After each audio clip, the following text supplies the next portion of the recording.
रख हौसला वो मंजर भी आएगा, प्यासे के पास चलकर समंदर भी आएगा, थक कर ना बैठे मंजिल के मुसाफिर, मंजिल भी मिलेगी और मिलने का मजा भी आएगा। हेलो दोस्तों, नमस्कार, welcome to NBS classes. NBS classes के ऑनलाइन प्लेटफॉर्म पे आप सभी का स्वागत है। दोस्तों, पिछले वीडियो में हमने साधारण ब्याज पूरा कंप्लीट करवा दिया था। यदि आपने नहीं देखा होगा तो डिस्क्रिप्शन बॉक्स में पूरा प्लेलिस्ट मैंने दिया हूँ, वहां से आप उस टॉपिक को पूरा कवर कर लीजिए। ठीक है, आज हम कुछ मिसलेनियस सवाल देखेंगे जो अक्सर किसी भी कॉम्पिटिटिव एग्जामिनेशन में पूछे जाते हैं। ठीक है, तो देखिए सबसे पहला सवाल, इसमें क्या बोला है, दो संख्याएं 2:3 के अनुपात में है, यदि उनका योगफल 125 हो तो वह संख्याएं कौन सी होंगी। ठीक है ना, ठीक है ना, संख्याएं पूछा है कौन सी है, तो जिनका अनुपात दिया है 2:3 के अनुपात में है और उनका योग कितना है, 125 है। ठीक है, इसको कैसे बनाओगे, देखिए इसको बनाने के दो ट्रिक बताऊंगा। सबसे पहले हम बेसिक से जाएंगे, कैसा करोगे देखिए। सबसे पहले क्या करोगे, संख्याएं 2:3 के अनुपात में है, ठीक है, और उनका योगफल कितना है, 125 है। ठीक है, अनुपात में कितना है, 2:3, तो इसका अनुपातिक योग कितना होगा, अनुपातिक योग होगा अनुपात 2 प्लस अनुपात 3, मतलब कितना हो जाएगा, अनुपात 5 इतना है, और उसका योगफल कितना है, 125। ये जो अनुपातिक योग है ये एक्चुअल जो योगफल है उसके बराबर होगा। इसका मतलब अनुपात 5 बराबर किसके, 125 के बराबर होगा। तो यहां से आप अनुपात 1 का मान निकाल लीजिए।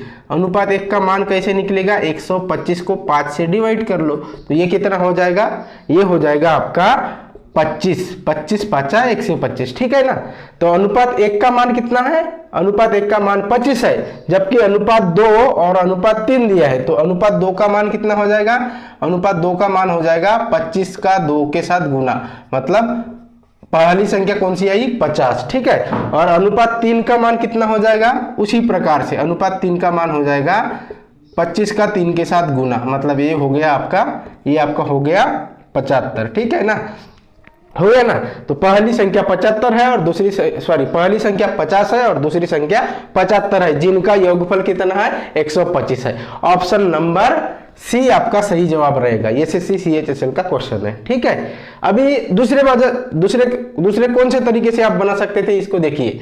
संख्याएं 2:3 के अनुपात में है, तो ऑप्शन में जाना, ऑप्शन में देख लेना कौन सा ऐसा ऑप्शन है जिसमें संख्याएं 2:3 के अनुपात में है।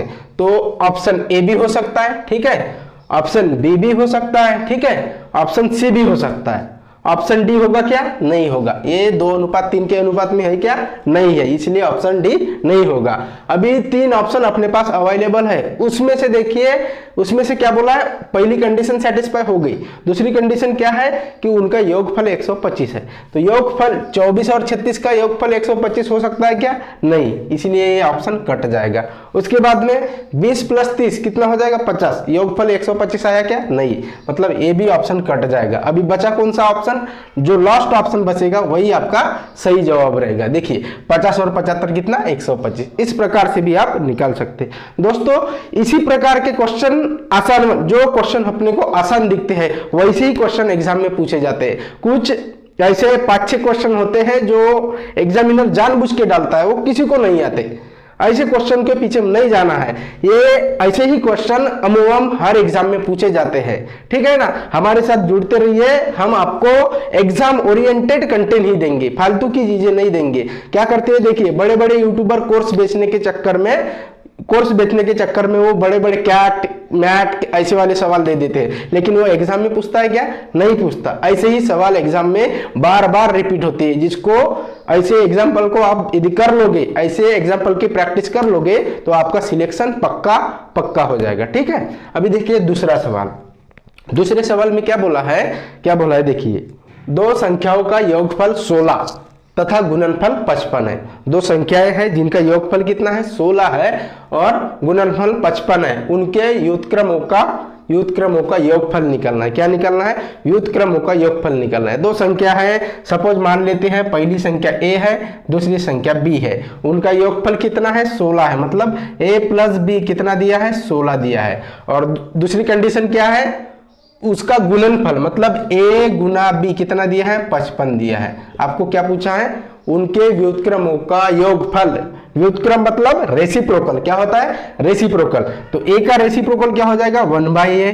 बी का रेसिप्रोकल क्या हो जाएगा? 1/b। ठीक है, इन दोनों को जोड़ लो तो ये क्या हो जाएगा? फिर देखिए क्या बोला है? व्युत्क्रमों का योगफल, इसीलिए 1/a प्लस 1/b कर लीजिए। ठीक है, यहां से देखिए क्रॉस मल्टीप्लीकेशन कर लीजिए तो ये क्या हो गया? b गुना 1 मतलब b, a गुना 1 मतलब a, और डिवाइड में a गुना b, कितना? a गुना b। ठीक है ना, तो यहां से क्या हो जाएगा? b पहले लिखा, इसको ऐसा लिख लीजिए a plus b divided by a b. ठीक है, a गुना b। ठीक है, a प्लस बी की वैल्यू कितनी है? 16 है, और a गुना b मतलब योगफल गुणनफल कितना है? 55 है।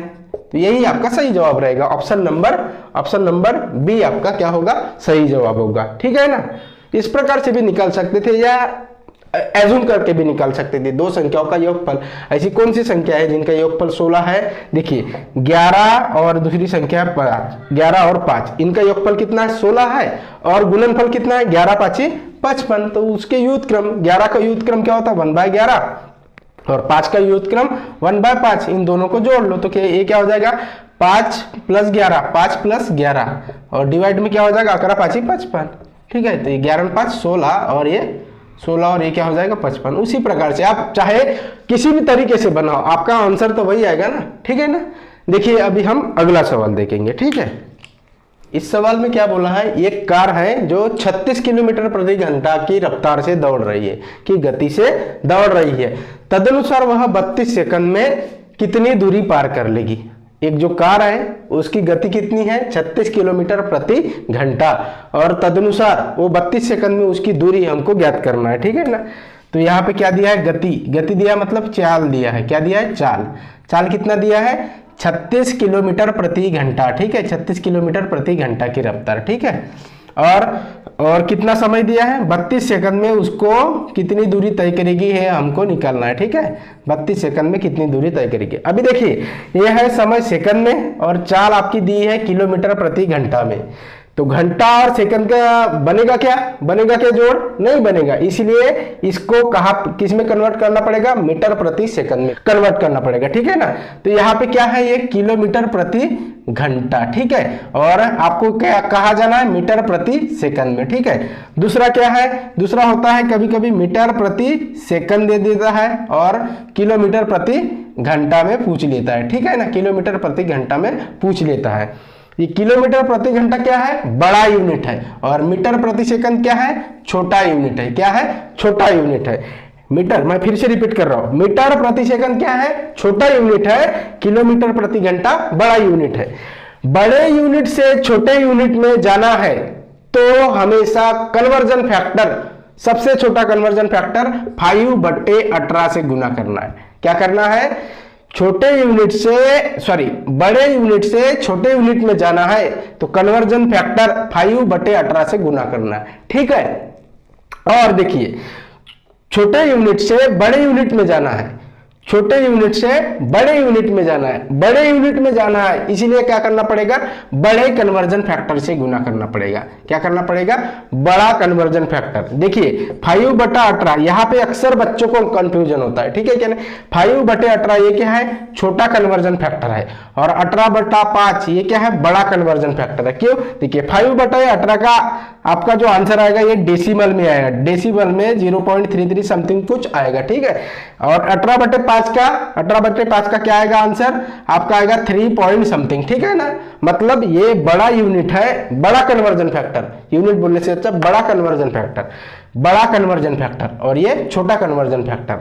बड़े यूनिट में जाना रहेगा उस समय हमेशा बड़े कन्वर्जन फैक्टर से गुना, छोटे यूनिट में जाना है उस समय हमेशा छोटे कन्वर्जन फैक्टर से गुना। ठीक है, ठीक है, ये भी पार्ट हमने पढ़ा दिया था, पूरा चार्ट पढ़ा दिया था, आपने नहीं देखा होगा तो चैनल पे जाके आप वो वीडियो देख लेना। ठीक है, अभी हम यहाँ आएंगे इस पर। ठीक है, इसमें क्या बोला है?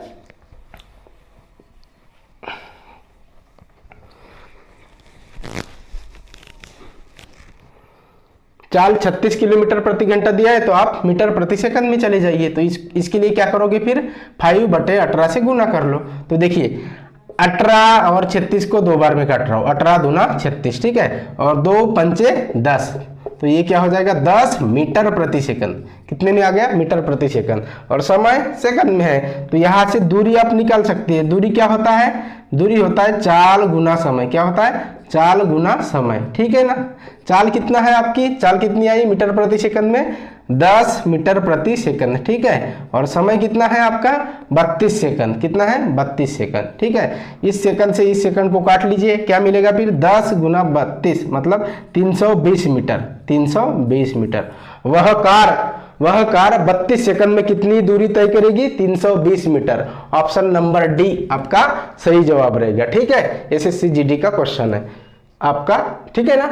अभी देखिए ये अगला क्वेश्चन, इसमें क्या बोला है? यदि x प्लस 1/x बराबर 2 है तो x cube plus 1/x cube का मान होगा। कितना मान है ये निकालना है। किस प्रकार से निकालोगे?